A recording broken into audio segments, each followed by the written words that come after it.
So welcome to Moments That Could Have Changed Football Forever.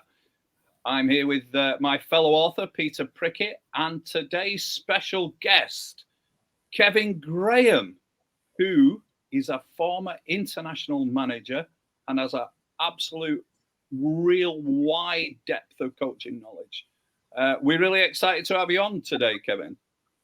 Thanks, Peter. Really happy to be here. It's a privilege. Really enjoyed your inputs on Twitter over the last 10, 15 years, the pair of you, and I think what you're doing now with the book and this podcast is amazing. So I'm really pleased to be here. You're going to have to tell us which team you internationally manage, though. Now I've set you up. Oh dear. Okay. Well, it was the Mite of Guernsey, a little island in the English Channel, for a couple of years back in 2012, 2013. So not a FIFA nation. Important to say that, but a massive privilege and a great experience all the same. Still a notch on the belt, though, Kevin, isn't it?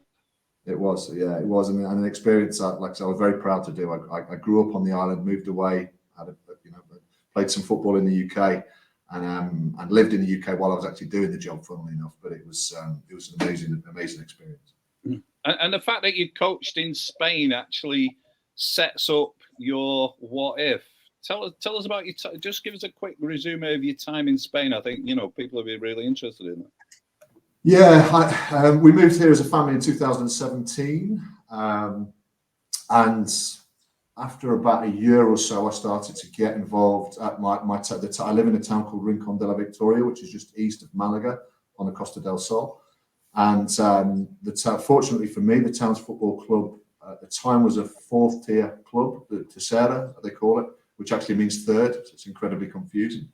But yeah, a few people at the club found out that I'd done a bit of coaching, and I started to deliver some sessions to various teams at the club in let's call it Spanglish, with the emphasis on the glish rather than the span, and to start off with. And then over time, I started to coach teams, learned enough, and I actually used my time in football over here as a way to learn the language as well. It certainly accelerated my learning and my appreciation for the language. And for anyone who's not aware, I think if you were to try and find an equivalent in the UK, it would be a little bit like trying to learn English in the middle of Glasgow or Belfast. People down here speak Spanish very quickly. They drop a lot of the words in between. They're quite lazy in terms of their use of language, and the amount of kind of colloquialisms and let's just say regional dialect that you have to pick up is phenomenal. So it was a tough school. So Pete, I think one of the ways that you bonded with Kev on Twitter was that development of players, because you've both coached sort of under 12s up to under 18s, 19s. You certainly got a lot of sort of development experience between you. I think we had quite a few chats about how we see player development, and some of the more prescribed methods that are used in the name of player development, which we may touch on in this conversation. Yeah. Absolutely. So, Kev, tell the whole class now your what if out of the book. I've got my hand up, like a kid at the front of the class who's desperate to get this topic into the equation. Today I want to talk about what would have happened if Pep Guardiola hadn't got the job at Barcelona, and had perhaps started his coaching career at one of the clubs he was at latterly. So let's say Brescia in Italy or in Mexico, for example. What would the knock-on impact of that have been? Because obviously it was a stellar reign at Barcelona, and it's been a stellar career so far, and he's probably the most influential guy in world football in that respect. We find this really interesting, because obviously we set him in the book. He starts off, the title of the chapter is "What if Pep managed in League Two?" Because we always say the perception is that he's the negative perception is that he's a checkbook manager and can only coach at the top level when he's had £1 billion spent. But we all know different to that, and your experience in Spain, having seen that level, that he started at with the Barcelona B, it's not the same perception that everyone has, is it? It's not at all, and there's a really strong evidence to demonstrate that he kind of has done it on a wet Tuesday night at Stoke, or the equivalent of in Spain. So, for those who aren't aware, the Tercera level that the Barcelona B side played in at the time when he was the manager there, and the team and the league that he got them promoted out of was the fourth tier of Spanish football at the time. The top tier, obviously, La Liga. The Segunda there's only one division at that level. Then it went down to 4 leagues, which they got promoted to. That was called Segunda B. And then it went down to Tercera. And Tercera had something like 18 leagues spread across Spain at the time. And as a result, if you try and find equivalents in UK, in English football, you'd probably be looking at somewhere around potentially the bottom end of League 2, all the way down to maybe the bottom end of Step 4 non-league, so kind of Evo stick, maybe even the top of Step 5 northwest, northeast counties, that kind of level. That's the spread of teams that you had at that level, and you had a mix of what were effectively under 23 sides from the top professional teams, but then you had your typical non-league sides that were really well developed, well established, with a team of 11. Fairly kind of mature footballers, not particularly technical. The whole perception in England that Spanish football is all very technical couldn't be further from the truth in many of these environments. And then you've got the sides who are right down the bottom, who maybe get promoted out of what's called the Division d'Honor over here, who, you're talking about glorified parks teams, to be perfectly honest. There's really not a great deal to their infrastructure. Many of their pitches are postage stamps. I mean, there's a club just up the road from me who operate, I think, at the 6th tier now, and I think it's about 4 strides from the sideline to the penalty area. So that brings some constraints that you can use in development, but it also, in competitive football, means that Pep worked with players and against teams that were that reflected a lot of those types of side that you see in all of those leagues, that that spectrum that I kind of just outlined. And then the other thing that I would say is his team at the time. I think everyone knows that Sergio Busquets and Pedro, maybe Thiago. Thiago as well. Yeah, there's one other player that I can't remember. But anyway, there's 3 or 4 that went on to be very successful, both for Barcelona or in European football. But he also worked with a lot of players that ended up playing in India or Australia or in non-league football. One of them actually played for the club that I coached at. So it's amazing that people perceive him as this kind of silver spoon manager, when actually he had to deal with every type of challenge that you could get in what is effectively lower league football, the top end of kind of amateur and semi-pro football. It's quite interesting, that, because when we did the research for the chapter that we wrote in the book, I managed to get a very good friend of mine is the vice chairman of Fleetwood Town, and he gave me a real handle on the choices he would have had. It was like an analyst or a goalkeeping coach. You can't have both. What do you want? And that we tried to build that in. The level of staff he would have had, which is quite interesting, I think. Absolutely. Yeah, it's so. I think that the Tercera experience there. I mean, first of all, I also have. If I shared my screen, I've still got it bookmarked here. There was one particular coaching site that, when I was really keen on the X's and O's back maybe 10, 12, 13 years ago, and there's a whole season of sessions of his from the Barcelona B promotion season. You've probably seen it, Pete, by the look of it. I have it. Yeah, amazing. Eh? So he went through a lot of the processes that I think a lot of us as coaches who have looked to seek information in this era and take the best of what's out there. He went through, and a lot of his sessions, to be honest, there was a kind of, almost like a technique, skill, practice type structure to a lot of the work that he did. There was obviously a lot of emphasis on rondos and possession and small-sided game, but it was really, really interesting, and that certainly influenced me. But he did that against the backdrop that I've just described. It's fascinating stuff.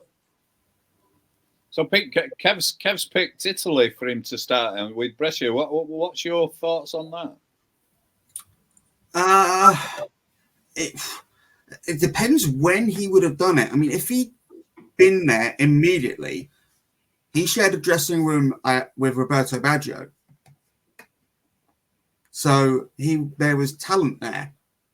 But Brescia, never really a team that established themselves in the upper tiers of Serie A historically, mid-table at best. It would have been a challenge for him whenever he went in, whether he went in as almost a player manager, just quit and went in immediately, or if he'd been a few years later, he would not have been saddled with a vast amount of talent or a budget to reflect that. So it may not have been that different in many ways, resources-wise. There'd have been more money, it'd been more professionalism, but he would have faced vast challenges trying to get Brescia to qualify for Europe. Do you both think the key to it for me is the patience of the guys above him? Absolutely. Absolutely. I mean, I think if you try and look for parallels in the English game, for Brescia, I would say you're probably looking at something like a Wolves. Yeah. I mean, in the modern day game, of course, back then we're talking 25 years ago. No, we're not talking 25 years. My maths is terrible. 15, 16 years ago, right? Then it was a very different game then. But I think it's for him to win, and because you've got to win games to stay in the job these days. We know that. Back in those days, I don't think it was quite as cutthroat and brutal in terms of how quickly managers were given the hook. But you're right, Peter. That to win games in the first instance, how long do you have? At Barcelona when he started, I think he lost the first 2 games, right? Or did he draw one and lose one? He didn't win for a couple of games, definitely, yeah. And there was definite panic setting in immediately. Yeah, exactly. And if you look, I mean, there's a good parallel just recently with Michael Beale at Sunderland. He loses his first game and he's under immense pressure, literally from minute 1. And that's not probably the culture he would have gone into at Brescia. I think he would have had a little bit more time. But about it to probably your knowledge of the Italian game a little bit more, as to exactly where they sat in terms of the power, the hierarchy of Italian football at the time. But yeah, to me, it felt like they were kind of mid to lower table team who they probably would have had expectations of mid-table, as you say, maybe approaching European places, and that gives you a little bit more leeway. And it's very different to obviously going into Barcelona and getting that kind of perfect storm that occurred at that particular moment in time. I think it's really interesting because, being a City fan, even on the back of all the success he had at Barcelona and even on the back of, Bayern Munich, I'll never forget that first game that he managed. We played Sunderland and it was 1-1 and they managed to score with something like the 89th minute and they finished up winning 2-1. But there was real unease all around the stadium, with Zabaleta trying to play as an inverted fullback, you got that sense of unease. And I think you would have got that in Italy. Do you not think, that because the Italians, their football culture is quite set, I think, in terms of expectations. Yeah, I mean, I think that's the big thing for me. The style of football. Maybe he could have gone in there and shaken things up to a point that he would have been deemed to be in some way revolutionary. So the structure of Pep, I think those of us who know a little bit more about what's behind what the work that goes into his planning and his delivery on the training ground and his preparation for a season, I think we all know he's actually he's not this free-flowing football guy. He's a super structured guy. But the end product with Barcelona was free flow, and has been at every club he's played at, to be honest, has been finding space and exposing, overloads and attacking at speed in that moment. And perhaps in the Italian game, that might have been perfect against the kind of Catenaccio sort of, there's that culture of slow, deliberate football, trying to nick one over 90 minutes and ultimately kind of face up on the battleground almost. That's how it seemed to me at the time. I think around that time in Serie A, you would have had Ancelotti, who would have been the most fluid and successful footballing star with Milan, because Carlo has always really played quite an attacking way, but maybe not as open because there's defensive structure there. But the other coach around that time who would have been considered very open would have been Zeman, who often had very, very open, very attacking play. And if they would have come at it from opposite perspectives, Pep would have been the organised style. Zeman's was very player freedom of choice, a bit unstructured, not too concerned about that defensive structure and that transition. Yeah. And that's why his games were far more high scoring than the average outlet. But yeah, they would have been about it really for open attacking play in Italy. Yeah. I mean, it's one of the things that me and Peter talked about when we came up with the idea of, what if Pep managed in League Two? And I hope it comes across in the chapter in the book, but I think he's really pragmatic, Pep. I think, you're talking about a bloke who's won the Premier League without a centre forward. It's whatever he's got in front of him, he'll try and make work, I think. And I think that is what attracts me to your idea of, in doing it in Serie A. Yeah. No, I agree. And if you look at the detail around his defensive structure, his face would have fit in Italy. I think because you've also got to think about all these factors, right? When any manager goes into a job, it's not just about the results on the pitch. It's also about how they come across to the fan base. It's also about how the players react to the manager, how the media reacts to the manager. And if the analysis from the panels within Italy had highlighted his work and his structure, he would have probably had a lot of ticks in the boxes in terms of, Italian, the great good of Italian kind of footballing culture. Look at him and saying, this guy really knows the game, really understands how to coach, really understands how to put structure in place. And I think that again would have helped him to get past that issue of time. And then what would he have done next? Perhaps then it might have been a bit harder, because ultimately, this is where I think quite rightly the question gets raised: how would he do?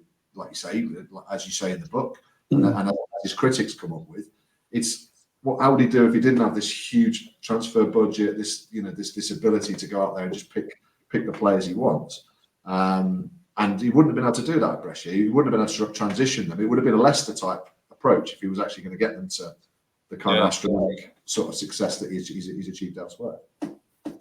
The ones I always think of when we have these conversations about a manager of a certain technical style working with players of slightly, maybe not quite the ability level that we would expect to carry this off. I always think of Bielsa's time at Bilbao and Brendan Rodgers' time at Swansea, where the players they were obviously, and I think this is something that we always need to nail down to people. They are professional footballers. They are very, very good at playing football, far better than you actually realise from afar until you actually see them play. Even the worst Premier League player is better than you were in your dreams. Totally agree. But Brendan Rodgers and Marcelo Bielsa were able to implement a style quite similar to what Guardiola would use with these lesser players. So would Pep be able to take what he had in Italy Italian players, generally very good technically, and get a significant tune out of them to the point where he finishes 8th, 7th, 6th, and is challenging for the UEFA Cup competition. I think one of the really interesting things about the great managers, you know, you get it with your lad Jurgen, and you certainly get it with Pep.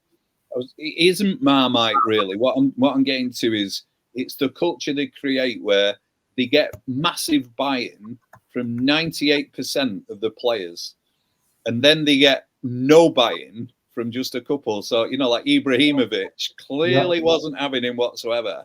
You know, quite interesting at City last season with Cancelo, who was, you know, absolutely outstanding footballer for us, one of the best left backs and perfect for Pep's system.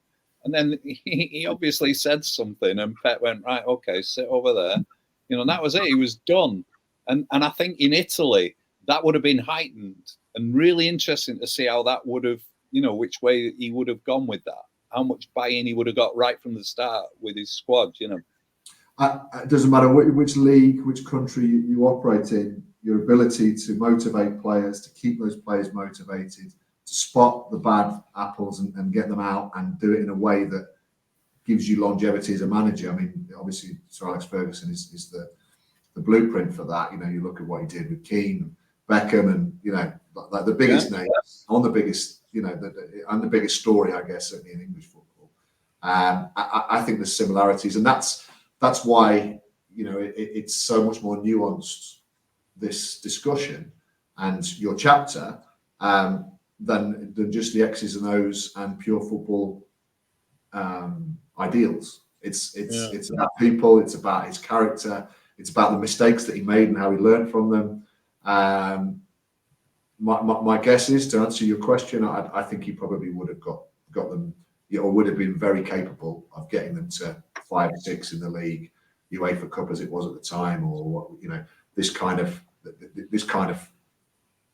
know, you've got to overachieve your budget, you've got to overachieve the expectations to be perceived as a successful manager, unless you're literally one of the elite who is just purely about winning. It's purely about winning, and to be honest, okay, the budget's somewhere aligned, but everyone in the real world, generally in football, has to outperform the expectations that they themselves and the club owners or the fans or whatever have of them. And I think there's a very strong chance he would have gone to Brescia or taken over at Brescia, you know, from being a player there, and had at least modest success to a point where he would have built a platform to be able to go somewhere else. But, and this is where the but is, how eye-catching is that compared to the story that eventually played out? Well, then, given that, let's have the fantasy that he does do that with Brescia. Where do you think he would have gone? Do you think he'd have stayed in Italy? Do you think someone from Spain would have come back to him? You know, do you think he would have gone to one of the big clubs in Italy? They'd have snatched him. How do you think that would have panned out? Well, I was going to jump in because I'm just having a look. I was trying to recall someone who had a similar story to that, and one was Max Allegri. So Allegri was at Cagliari in 2008.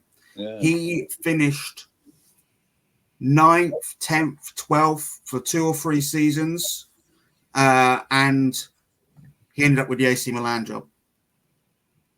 Not qualifying for Europe, but with Cagliari overperforming to the point where they were safe, he ends up at AC Milan. He doesn't do brilliantly at AC Milan. I think he wins a title and then things go very badly from there. But he does go to Juventus and wins multiple titles with Juve. So Allegri is someone who comes to mind, who would have had a similar plot to what we're looking at here. That's a good version, but it may not have gone well. You could have got the David Moyes version. Well, I was just about to say, I think Pep's background, his journey, right from the early days, he's one of the chosen ones, right? He's one of those people who just operated in an environment, was connected with Cruyff's, Van Gaal's, You know, the kind of the elite of world football from a very early stage. And the fact that he was an inquisitive leader on the pitch, that he was someone who was clearly obsessed with, you know, the X's and O's within football, and appreciated that much earlier than a lot of pro footballers do, you know, in some ways start to understand it. He was chosen, you know, he was, in my opinion, he was chosen and earmarked. So back to the point of which clubs, you know, would he have gone for? He probably would have still ended up at Barcelona at some stage, right? He definitely wouldn't have ended up at Madrid. And at the time, English football was starting to become a bit too obsessed with foreign managers. It was probably around that time when there was the floodgates were starting to open. So he would have probably got a job in England at a top 6, top 8 club, I would have thought as well. Given, you know, if you've got Louis van Gaal and Johan Cruyff giving you your references on your CV, that's probably going to get you in, you know, straight past most of the shortlists at a lot of clubs. So I do think he was destined for something massive, regardless. But something massive. That was what it's. I think the timing. It's all about timing, isn't it? On your management run, you know. They always talk about luck as a player. You know that. You know, as a kid coming through, you're the youth team left back just as the first team left back gets injured and the reserve left back is suspended, and you get your chance and you're in. And it's often like that with management, isn't it? You know, that there's a position comes up just timed perfectly, you know, and that's what we looked at in the book. Whereas if he follows that, you know, in England, so he manages Oldale, who we made up, and then the timing is that he gets the job at Southampton, you know, and Southampton in the Premier League just in time for Sir Alex to resign, you know, to pack it in. You know, and it's a very similar sort of thing to what you were outlining there, you know, that he could jump straight in. I do think he'd finish up at Barcelona.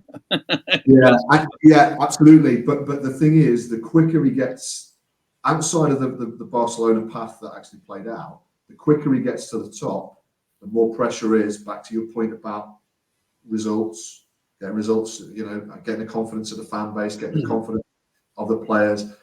He goes somewhere, you know, as you say, timing is everything, and goodness me, the stars aligned at Barcelona. I mean, yes.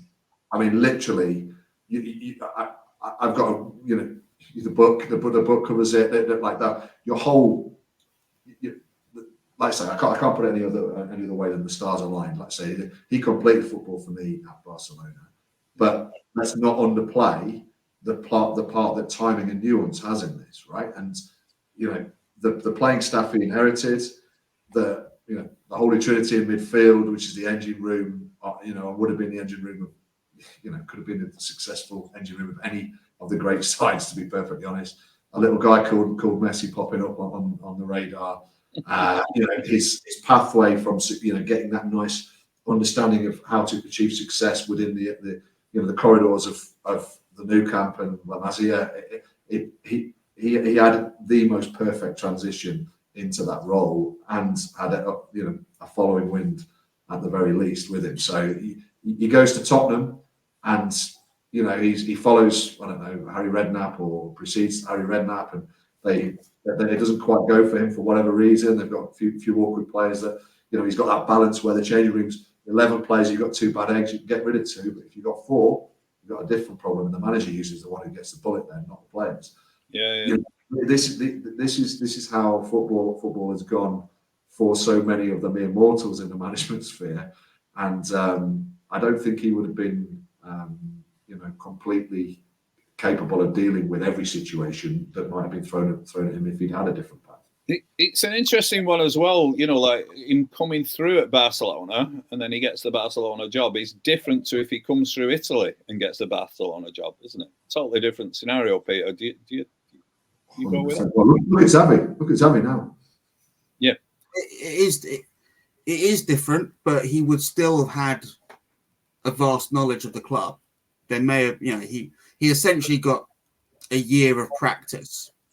The way that things played out, he got a year of practicing a Barcelona team, but everything else would have been quite similar to when he was there. It's funny talking about it. It made me think of Frank Lampard. Yes. Someone who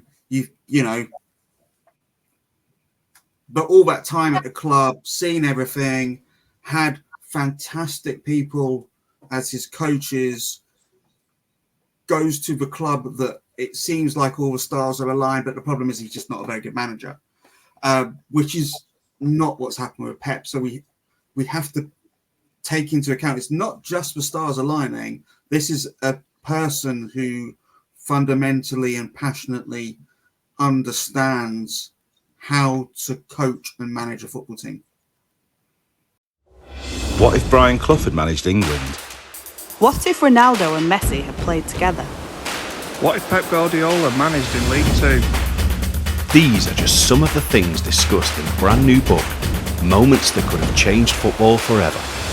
Every what if moment in the book has been chosen to spark debate. Buy your copy now online at Amazon or Waterstones. Great points. And you know, I try not to be too harsh on managers. You know, particularly players, those who are great players who've transitioned, because I do think it can work, that model, and I've always argued against anyone who would say to me that shouldn't happen, because to be honest, Guardiola is a perfect example of how it can work, but perhaps he's the exception rather than the rule. And it certainly, your points there really resonated with me, Peter, in terms of it really does put into context, you know, more how poorly the likes of Lampard and maybe even Gerrard, you know. Yeah, I think it's really interesting this week when Wayne got sacked. You know, there was a lot of coaches who haven't, you know, there's a lot of frustrated coaches on Twitter who've got like the UEFA A, and if you just give them a chance, they could run the biggest club in the world, and it's just that they haven't got the chance. And all these great players getting fast-tracked through, you know, and the silver spoon in the mouth, and they get fast. And I wanted to say, Guardiola was quite a good player. You know, not every, you know, a lot of those top managers. Ancelotti was a great player. You know, it's got nothing to do with it, is it? Really? Absolutely. I mean, it's like anything in life, right? It's never at one end of the spectrum or the other. It's somewhere in between. No.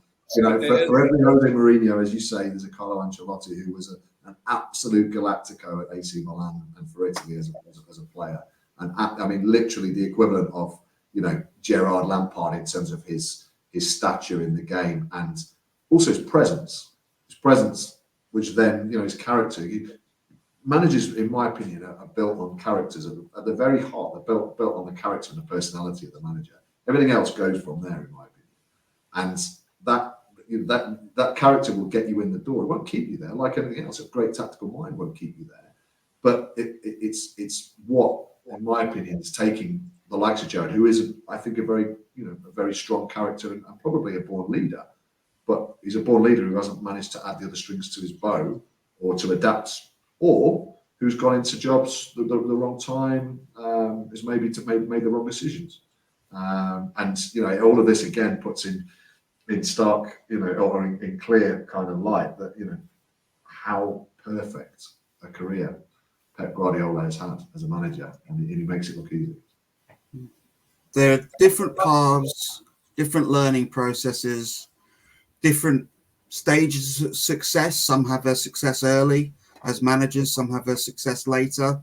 Who knows what will happen with these guys that we've mentioned? But at the moment, what they definitely not been able to do is replicate what Pep did. Absolutely. I think it's quite interesting. One of the things that I follow quite closely this year is Leicester. You know, the coach that took over at Leicester, you know, went from City, and the Leicester, you know, you see the Leicester Twitter on Twitter, and they're all like, "Wow, this is brilliant! This is fantastic!" You know. I mean, you can. The one coach that quite fascinates me when you talk about that kind of story is Silva, Marco Silva, because he was literally being lauded as the second coming when he was at, I think, at Holland, Southampton as well, right? Yeah. Yeah, but it wasn't just one of these where everyone stood up and took notice of the way his teams played and how quickly he managed to get, to create this culture, this playing pattern, this feeling within a football club. But he had the very biggest names in the game saying this guy is the best coach, or you don't get coaches that are better than this guy. He's something super special.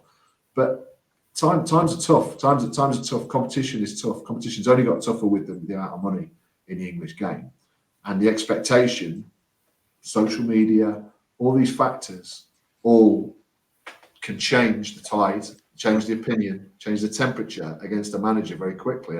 And that's the thing I find fascinating. If we go back to Pep, how would he have reacted if he hadn't built and learned in the way that he did when, let's say, like you say, game 3, game 4, game 5, they're sat fourth bottom or whatever, and he's got to deal with the media outcry. He's got to deal with players jumping ship, or because players, they're out for themselves. The vast majority of them, they only follow people who are going to make them look better, who are going to make them play better, who are going to give them success.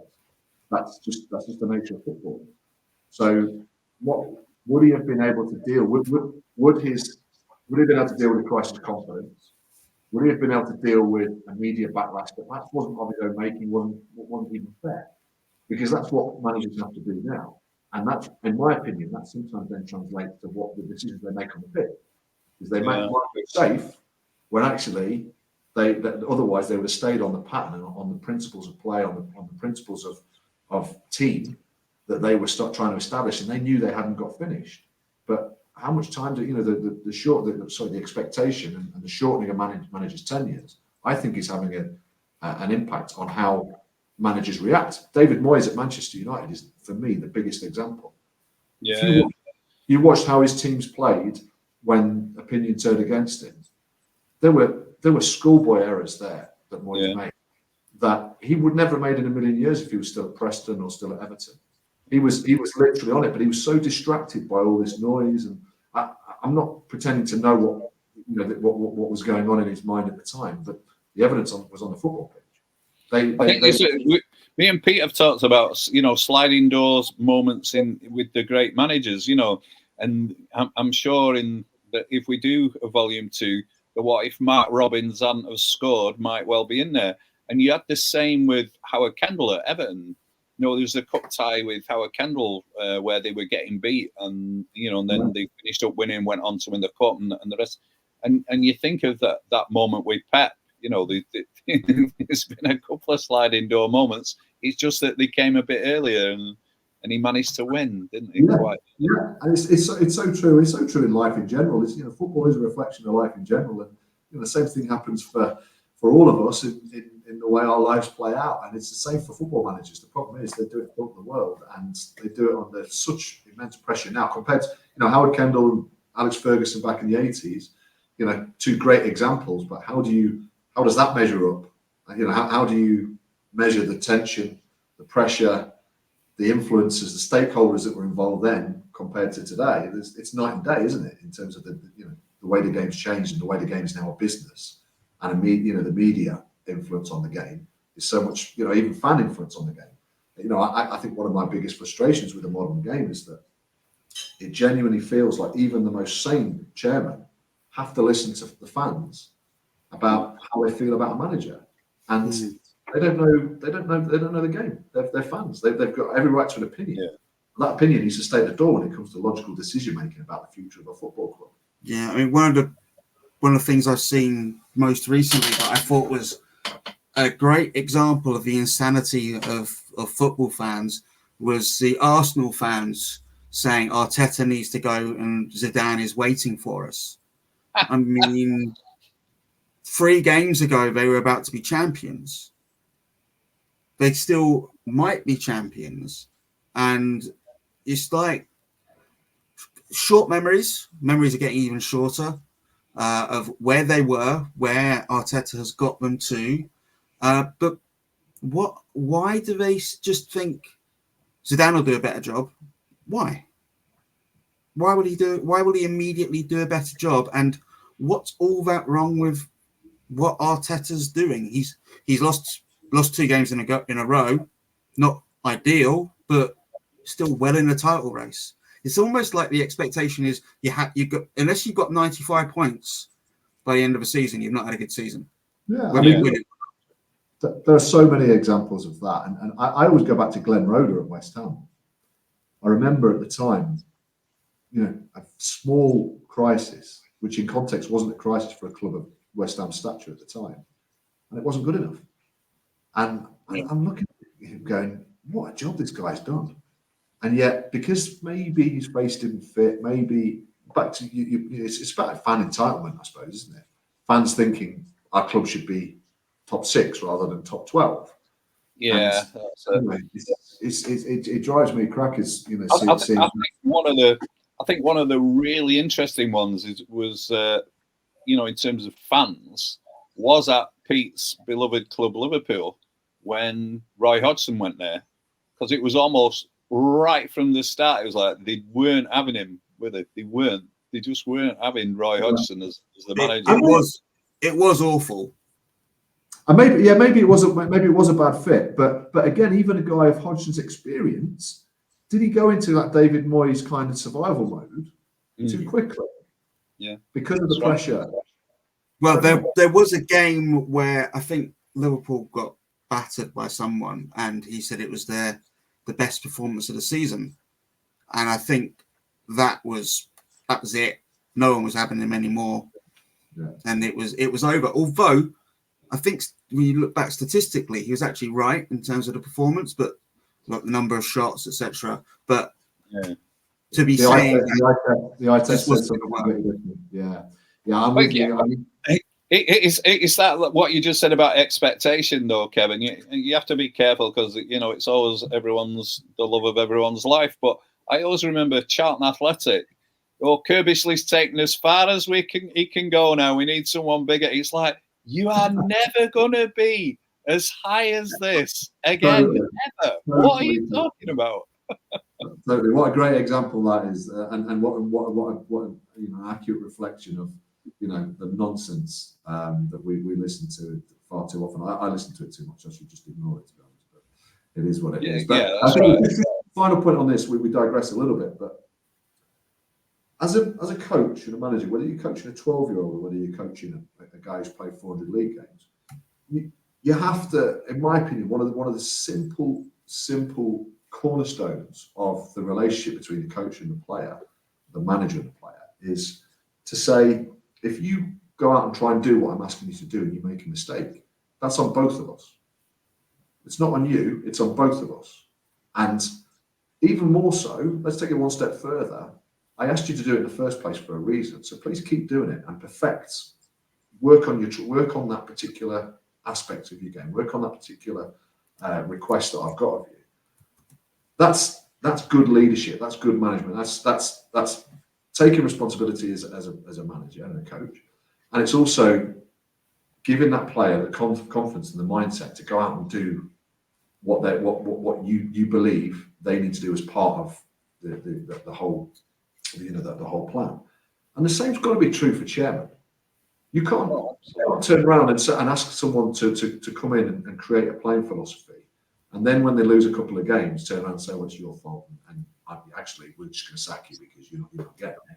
It's on the club. It's on the people who make the decision, and you have the balls to stand in front of people who know next to nothing about the game, but like a couple of pints, and then to sit on Twitter and slag people off, and stand up to them and say, "This is what our football club aspires to be. We put a plan together, and plans don't get delivered overnight. Plans take time to build something of real value." And it's the same. It's the player and manager relationship should be exactly the same as the manager and chairman relationship, or sporting director, or whatever the modern version of it is. I think it's so important that particular. I think of it from the player development point of view, particularly academy environments when players are let go. And I think a lot of the time when a player is let go, by the time they've been released, whoever is running the process has forgotten all of the reasons why they were brought in the first place. You saw, whoever it was, saw a bunch of things that were exciting and outstanding and could really develop and move forward. And you can pretty much guarantee that none of those things are taken into account when the players let go. It's all about the things that they've not done. And you can say the same about a manager. You brought him in to play this way or do this thing, and they're paying more attention to the things that he's not doing, but you never brought him in to do those things in the first place. Totally. I mean, a good example would probably be, well, it might not be the best example, but Rooney not having the opportunity to bring his own players in this transfer window at Birmingham. Yeah. Without that, you'll never know. Now, the slightly, I'm going to contradict myself slightly here and say that no one ever knows what's going on behind closed doors. And sometimes you also need to make decisions when it's clearly not going to work. There's something that you see in this person that you didn't see at the interview process that is not acceptable for that football club. And I suspect that might be what Birmingham have seen. Well, I think it's interesting with Gary Cook, because Gary Cook tried to sign him for City. You know, Wayne was coming to City at one point, and United fans sent the lads in balaclavas round to Wayne's house, and they did all sorts of nasty things outside his house to persuade him to stay at United. Right. I think it was about 2011 or something around there. So I think Gary Cook was like instrumental, but this point sort of dovetails nicely into the point I wanted to make about Pep. And you were saying, you know, that relationship that they have, you know, manager with players, but manager with chairman, and he's never gonna get another position like he has at City unless Cheeky and Ferran go back to Barcelona. He's perfect. It's almost like it's a triumvirate. It's like there's three of them in it. It isn't just Pep running the team. It is a group discussion. You know, everyone's on board, and to recreate that at another club, you know, would be. I just can't see it happening. But that's common sense, isn't it? I mean, that's just good organisational governance and practice. And you know, I look at people like Dan Ashworth probably.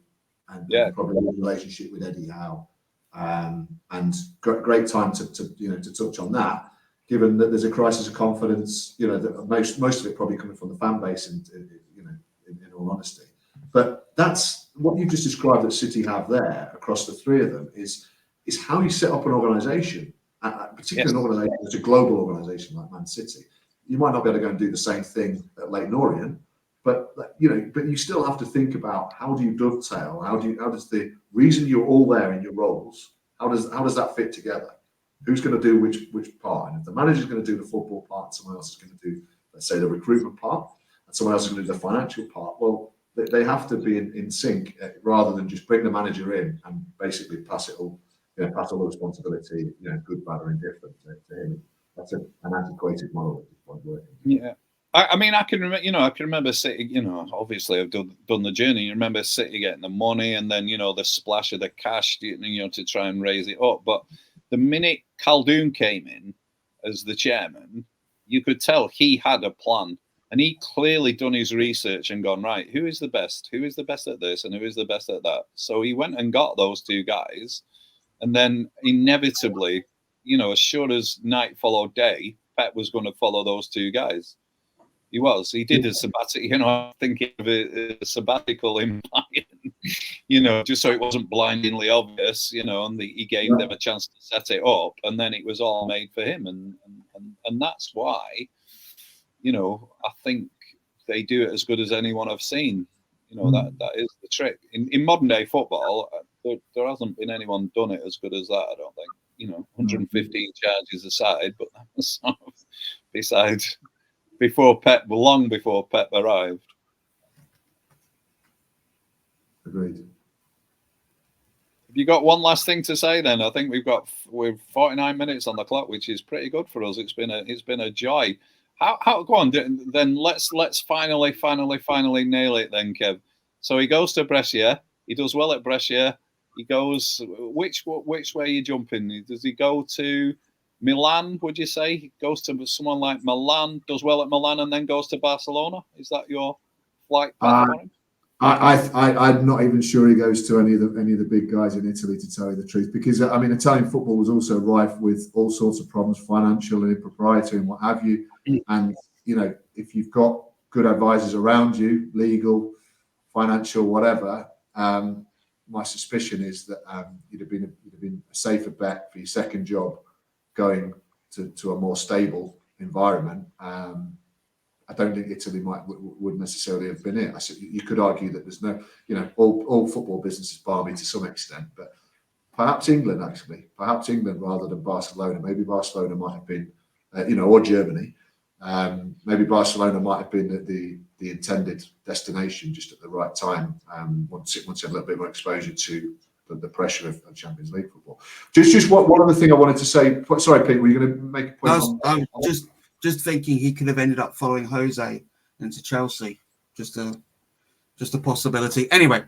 Possibly, yeah. Sorry, yeah. So yeah. Just one point I wanted to make, and we haven't really got time to probably go into this in extensive detail, but I think Pep going to Barcelona rather than Brescia had such a far-reaching impact on global football in more ways than we've really discussed, and I think all three of us saw it at the time on grassroots and academy pitches, non-league grounds, all over the world. Really, the way that coaches tried to adopt Guardiola's ideals as a manager, Guardiola's practices as a manager and a coach, and deliver them in environments where maybe parts of them you could have taken, elements of his approach you could have taken, but for the most part, they weren't necessarily appropriate for the context and the environment that they were coaching.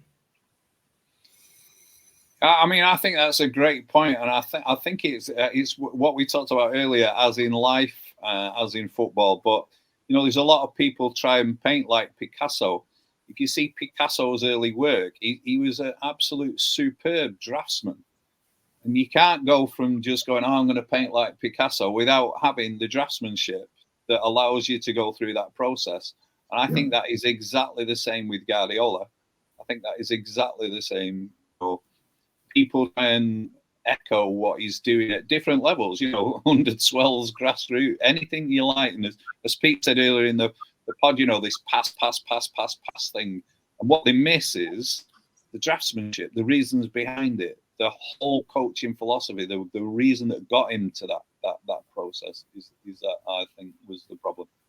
Yeah, absolutely. I mean, it was press resistance that he was looking to create, right? And the principles there for young footballers are perfect. There's excellent technical perfection that you're looking for, or you know, it's sharpening the tools that your players have.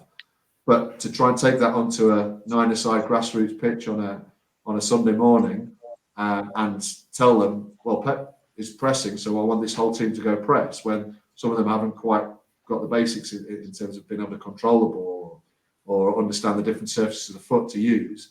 But they were all blinkered by this, right, we're going to go and do what Pep's doing because he's winning with Barcelona. I think I can do the same with that's right. Here. And I actually think, whilst you know he's benefited the coaching community and football across the globe, his methods, I also think there were a lot of negatives that came out at the time, and I'm sure we all, you know, I can hold my hand up and say that, you know, I've tried to cut and paste some of his work into my own work, and on reflection, certainly some of it worked and a large portion of it didn't. So I was near the beginning of my coaching journey when the Pep team at Barcelona was starting to come together, and immediately everyone was all over it. And from my point of view at the time, I thought, this is great. People are trying to get teams to actually play rather than just lump it. Mm-hmm. But as I developed as a coach, I realized that this is where the pass pass it, 2-touch, pass it. It became even more embedded, and the dribbling was getting ostracized even more. And fortunately for me, I came into coaching because I wanted to try and help players be more creative and imaginative, and I had dribblers in my mind from the very beginning. So it was quite easy for me to move away from that. But if I didn't have that, Pep's way would have been the way to play. But I wanted to try and help players to be John Barnes, Steve McManaman, the great dribblers, and try and give them that opportunity. And I couldn't give them that opportunity by saying pass, by just doing rondos, by doing unopposed passing practices. And that's so luckily my perspective pushed me away from it quite quickly, but it became ingrained, and I think it probably still is ingrained. I mean, there's always been this perception of greedy players, ball hogs, etc., but that's become aligned with people who want to see tiki-taka, and they want to see tiki-taka from 8-year-olds. And I'll tell you what, if there's something I really don't want to see, I really don't want to see 8-year-olds playing tiki-taka. Yeah, I'm with you. I mean, I think it took a number of years for certainly English football to get the balance right. I think the DNA project back in 2014 onwards started to rectify this slowly, and we've now got players who can do exactly what you championed so much back then, Peter, which is the ability to express themselves on the ball, to beat opponents, to outplay opponents 1v1, run with the ball at pace. You know, some of the elements of the game that are so important in both boxes, I think were neglected horrendously during that period of time. And I think a lot of it all goes back to what was fashionable for coaches to work on. And when one coach was sat on the sideline observing someone else's session, oh, that guy's over there's doing crossing and shooting, bloody dinosaur. And it's like, well, hang on, guys, it's part of the game. And, you know, depending on the context, you know, not everyone needs to be doing rondos. Not everyone needs to be doing small-sided possession games. I think it's really interesting what you know, this discussion, because I'm sure if he was sat here, Pep would say that that the team that, you know, the 2011 team arguably had the best dribbler the game has ever seen. Well, yes, this is the thing. This is like the Helenio Herrera Catenaccio discussion. Yeah. Herrera always said that everyone misunderstood him. He had a good defensive base that played attacking football, and whoever copied him got it wrong. And I think the same is true with Pep. He wants the best dribblers on the pitch, and then he'll take it from there. Bielsa wants the best dribblers on the pitch, and will take it from there. The players who can handle the ball and are press resistant will also play fast, fluid football. And where's the space? Yeah, absolutely. And where's the space? Where you play the longest ball with the biggest and with the greatest opportunity to score a goal. Yeah, so it's looking at space. If there's no space, then you've got to understand what the decision to make then. But you just said it because there's that great piece on Sky Sports with Carragher and Henry, where Henry talks about the first 2/3 of the pitch. We knew exactly what we needed to do. When it got into the third, when it got into the final third, it's on me, and that then comes down to instinct and all the stuff that we just talked about. I've had some great heated debates with fellow City fans, but I still think the best team I've seen was the Centurions. You know, with the Sané down one side and Sterling down the other, and Aguero at the top, and the way they moved the football, and it was fast, and they ran at people. That's the best football I've seen since 2011. You know, unbelievable. Yeah. It was all done so fast. Yeah. You know, they moved. It wasn't tiki-taka as such. Yeah. It wasn't. They shifted the ball really quickly. Yeah. Yeah. No, I mean, I remember and I remember getting off my seat more watching that team than subsequent teams. You know, absolutely. There's an element of football in death after that. Yeah, don't get me wrong, it's still a way of winning. But I think what's really interesting is it's almost like, he continued. The thing about Pep is, it just reminds me. There's a great quote by Miles Davis, the jazz trumpeter, where he says, "I'd sooner play bad new jazz than the same old jazz." And you see Pep always still evolving. You think back to the cup final, the last cup final, where City score after 12 seconds. They do so because Ederson launches it. That's City's new kickoff now. They knock it back to Ederson, who welts it up the pitch. Second ball, here we go. What's going to happen? Gundogan wafts it in. Brilliant. We're all jumping up and down. It's just, that's the trick with Pep, I think. And, and the other top coaches evolve. They do. They don't stand still. It's not been tick-a-taka forever. They evolve, but they focus on these elements that have been in the game for 100 years. Yeah. So it's not that they're creating anything new. They're just taking a new combination, a new focus, and a new way of seeing it, a different way of coaching it, a new way of applying it, decision-making consciousness about when to use it for the players, and what to use and when. And I show my lads the page, inverting the pyramid, 3-2-3-2. Basically, how City play 3-2-3-2, and they've got, it's not new. It's just done slightly differently. When was that? Who was the manager who kind of? It's probably a WM, isn't it? 3-2-3-2. So we're talking about Chapman. Chapman, someone, off the top of my head.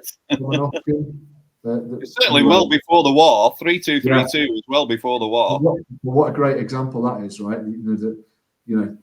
If anyone thinks that they're bringing something new to the game, they've got to change the way that they look at it. They look further into the past to look for your answers for the future, and you've then got to present them. You've got to put it together, and that's where, like I say, it comes back to nuance and context for me.